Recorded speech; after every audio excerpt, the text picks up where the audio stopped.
Wildflower Park in Albuquerque.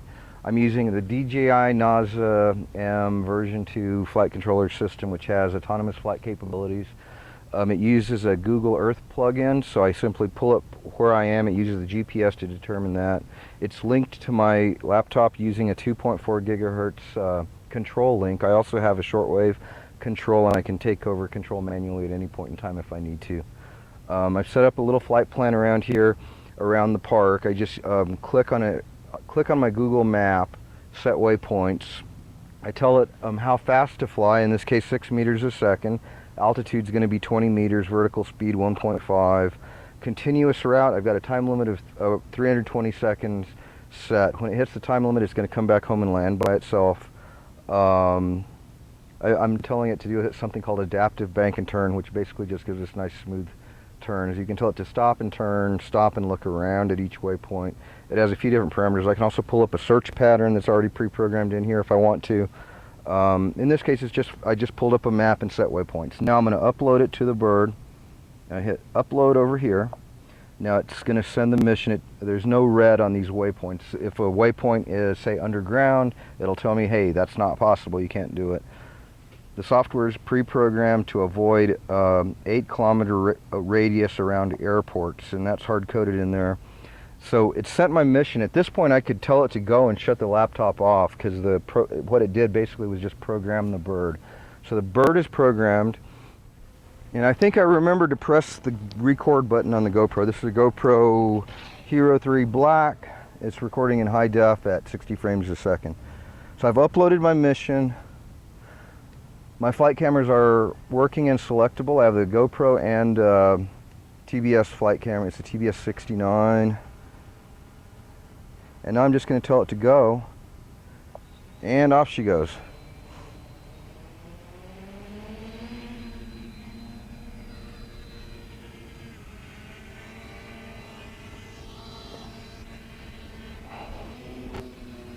It uses an onboard GPS that's good to about 1 meter.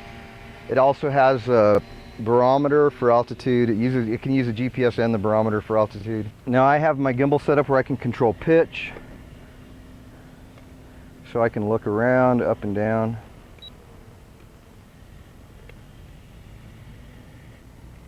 My drone is based on a Team Black Sheep Discovery 450 millimeter frame with some extended arms, so it has about 500 millimeter radius between the motors. My flight cam is what's called a board cam. It's a high quality board cam. The video is being sent back through a link live on a 1.2 gigahertz radio frequency. There's a receiver up here that is picking up the video. Common frequencies for this hobby grade drone stuff are 1.2 gigahertz, 2.4 gigahertz, and 5.8. Most of the little racing drones that you see are using 5.8. As you go down in frequency, in other words from 5.8 to 1.2, you get better penetration through objects like trees or buildings. Expense goes up a little bit and the antennas get bigger, which is one of the problems. That's 20 meters, and I think that is about as low as I ever want to set it because of that big tree there. But we've done one complete circuit and we're okay.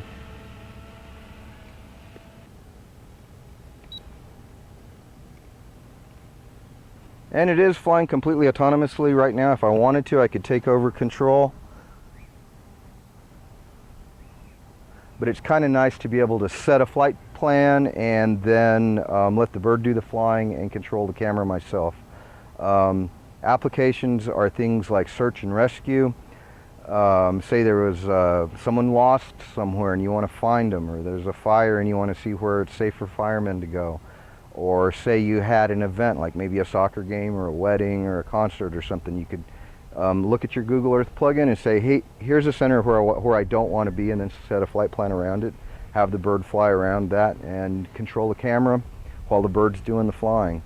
It has a gyro stabilized gimbal that takes all the chop out regarding if there's wind or the turning motion or anything like that. My flight cam is not stabilized, so it does have chop. The GoPro, on the other hand, is stabilized. See, if you look at the flight camera over here, I don't know if you can zoom in on this, you'll see a lot of chop in there right now. That's that wind. See how it's kind of shaky? Now I'm going to switch over to the GoPro here in a second, and you're going to see that the GoPro is quite a bit smoother. So there's the flight cam with chop, and there's the GoPro. The GoPro itself is recording in high def, but it's not sending in high def. That just has to do with a quirk in the GoPro's live video out feed. And I can select my cameras with a switch on my controller here. And it should be hitting its time limit pretty soon. I got 4 minutes and 55 seconds showing as far as my flight counter up there. There's a lot of interference coming over there. That's some kind of government building where they manufacture something, and there's a lot of electrical interference that comes out of there. Some areas are better to fly in than others. I fly in parks or in the desert by invitation. If anyone has a request, I'll be glad to do that. I think it's coming back home. I think it hit its flight limit. We'll see here. I can actually look on here and see what it's doing.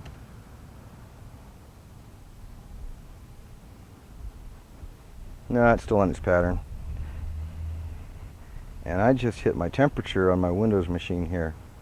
It gave me a big thermometer, so it means it got too hot, but it's okay. The bird's flying on its own. I don't even need this right now. I could turn off this control link, and I still have my shortwave control link, which should be good for between 10 to 20 kilometers. We've been flying for 6 minutes now, and some of that is a takeoff and some of it is the landing time.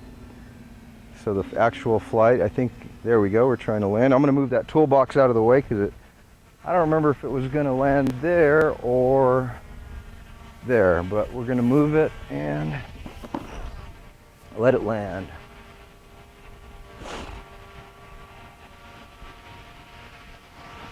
And I think I'm going to let it hop once, because last time it wanted to hop a couple of times.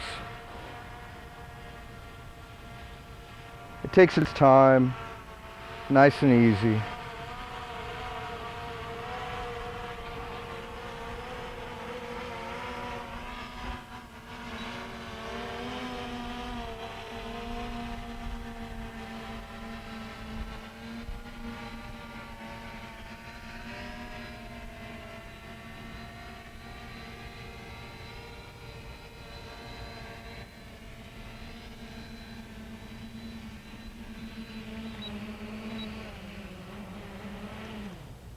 There we go. I think I recorded a flight anyway.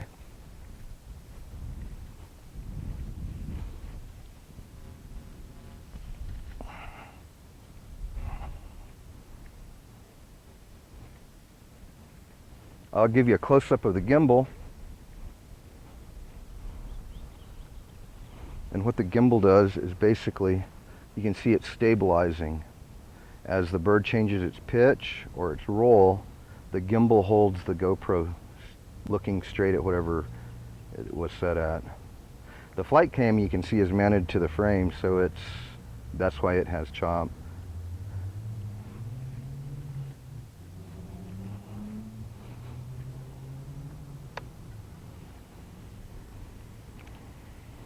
And I got it set up where my GoPro charges off the flight battery.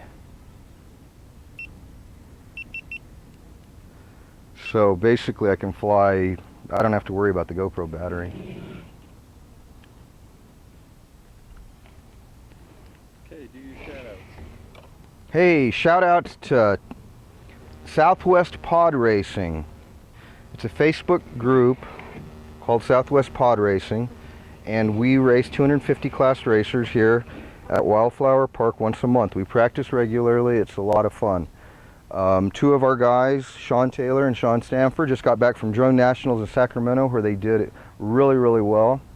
They're world-class flyers, and you can meet a lot of people who are really good hobbyists and learn a lot of stuff about flying, videography, electronics. It's just a fun thing to do. I want to thank you for coming on out here and filming me today. It's been a lot of fun. I'm Stephen Kane. Thank you very much.